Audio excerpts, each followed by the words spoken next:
Hi guys, it's Rod, and in today's video I'm going to talk about broad targeting for Facebook ads. Now, broad targeting is something that we've started to experiment a bit with clients recently, and for some of them we've been getting some pretty amazing results, and it does go against advice that is fairly popular out there. So I'm going to explain what broad targeting is, when you might want to use it, how you actually set it up, how it compares to other different types of targeting, and also show you some of the results that we've been getting with one of our existing clients as well. So as usual, if you like this content, please go ahead and hit the like button, click subscribe. I really appreciate that. It really does help me out. So without any further ado, let's jump into it.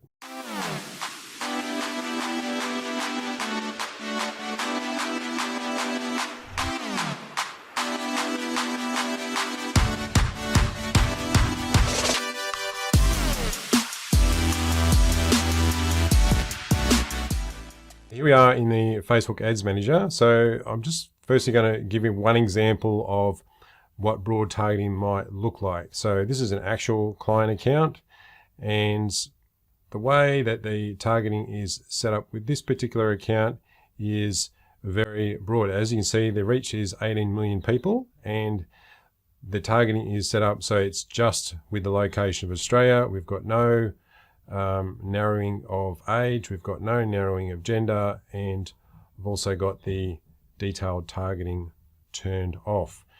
But that is a audience of 80 million people, which is very large. Now, you can also do broad targeting in other ways, and it really just applies to when it's a large audience. So if you do, say, a 10% lookalike audience in a big country like United States or United Kingdom, that can be running into the millions. If you did a 10% lookalike audience in Australia, that's going to be around about 1.8 million. So, still fairly sizable.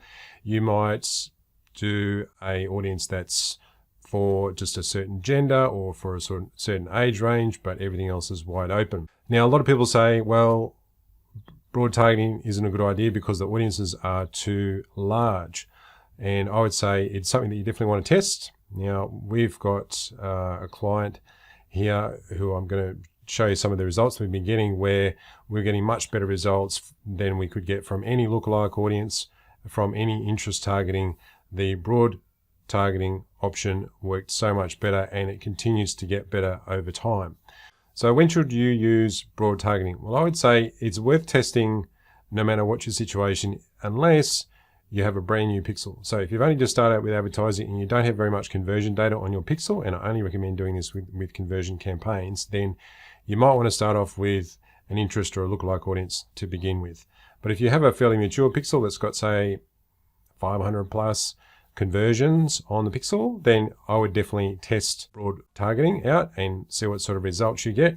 Now, with regards to testing, fairly common advice is to test for a week. Now, I would actually test for a bit longer than that, and I'll show you some reasons why. So here's an example of a client account. So this is a broad targeting ad set, and these are the results for last month. So it's in March now, so this is for February. As you can see, the cost per purchase is $21. If we switch that to this month, you can see our cost per purchase has gone down a bit, $16. Similar click-through rates, return on ad spend is slightly better, and I'll just grab the cost per milli as well. So the CPMs here are $5.56. Now, this is one of the things with broad targeting, is you get very, very low CPMs, and often you can get what some might consider to be an unacceptable click-through rate, but it more than makes up for that with the very low CPMs. At least that's what I've observed. Now, if you look at just the last 14 days, you can see the results have improved even further. So we've got a cost per unique purchase of $13.64. The return on ad spend 18.82. Once again, click-through rate is fairly low, but the CPM is still really low. And the other important thing is the frequency is still very low as well. So this particular ad set, we were testing that against another ad set which was based on a lookalike, and another one that was based on like a retargeting audience for a specific category on the client's website, because it's for an e-commerce client, and the broad targeting ad set eventually just way outperformed anything else that we were doing. So as a result, this is all that we are running for this particular client with their ad sets, just broad targeting only. And so that's, each ad set is going to 18 million people. So you might ask, well, is broad targeting better than lookalike audiences or interest targeting audiences? Well, it depends. And as I said before, if you've got a well-seasoned pixel, then I would definitely recommend testing it and test it inside your existing CBO campaigns. You don't need to create a new one for that. One of the other questions I get is there an ideal size? Well, as you can see, this particular audience is for all of Australia, and that is for 18 million people. Is there an ideal size? I don't know, because I only mainly service clients in Australia. Then that's the largest audience that we're testing for people who just sell to Australia, but you could certainly try larger audiences like 30, 40, 50 million, and you can see how they go. And the next question is regards to budget.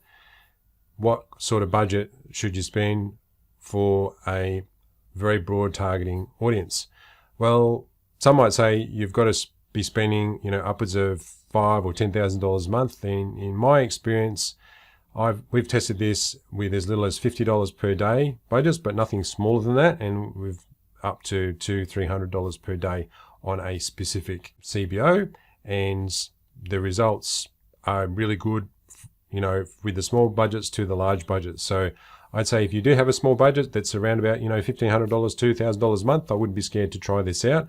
As long as you have a well-seasoned pixel, you've got plenty of conversion data, I'd certainly would give it a go, but I wouldn't go any lower than $50, or at least not on my advice, because we've not tested anything less than that. We generally don't go below that. So what's some other advantages for broad targeting? Well, one of them is ad fatigue, and not having ad fatigue as being an issue, because the frequency generally hovers around about 1 to 1.6, 1.7, and what that means is that very few people are seeing the ad more than 1 to 2 times. So that's where ad fatigue comes in, is where you have a very high frequency and people start seeing the same ad over and over again, and they start to switch off to it. And finally, well, what's gone on with broad targeting? Why is it that people used to recommend that you don't do that with very large audiences, and why is it working now?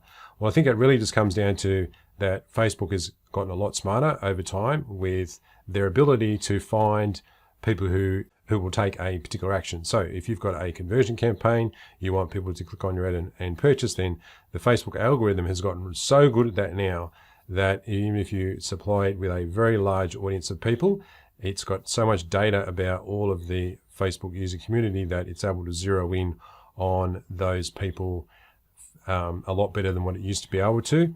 And to my mind, if the more that you restrict the more that you restrict the algorithm now, the harder it is for the Facebook algorithm to produce good results. It's not to say that it can't produce good results. So, if you're just supplying it with an audience of say 500,000 people or even 100,000 people, then it'll still produce results for you. But what we're seeing is that these really super broad audiences that are for Australia anyway, for 18 million people, are producing some really outstanding results for some clients. And it's definitely something that you want to test and see how well it performs against your other lookalike and interest targeting audiences within your ad sets. So that's it for today's video. Thanks for watching. So just to recap, we talked about broad audience targeting, what it is, what the different types are, how it compares to lookalike and interest audience targeting, what sort of results you can get, what sort of budgets that you'd want to apply to it, and the situations where using broad audience targeting is a good idea. As I mentioned before, if you did like this content, please go ahead, smash the like button, click subscribe so you get notified of any future content that I produced. I'd really appreciate that. If you have any questions or comments, just drop them in the comments below and I'll answer those for you. And just want to let you know that we are also offering free strategy sessions to e-commerce businesses who are needing help with their Facebook marketing, where they're just wanting to get started or they're wanting to improve what they're currently doing. And to get access to that, just go to my website, rodbland.com, and you can click the button to get in touch, and then you can have a strategy session with myself to go through what you're currently doing at the moment and get some ideas on how you can improve. These strategy sessions are absolutely free and they run for around about 30 minutes. And the reason that I do these is obviously because some people choose to work with us later on, but that would all depend on us being a good fit, and there isn't any obligation at all. So thanks again for watching, and I'll see you in the next video.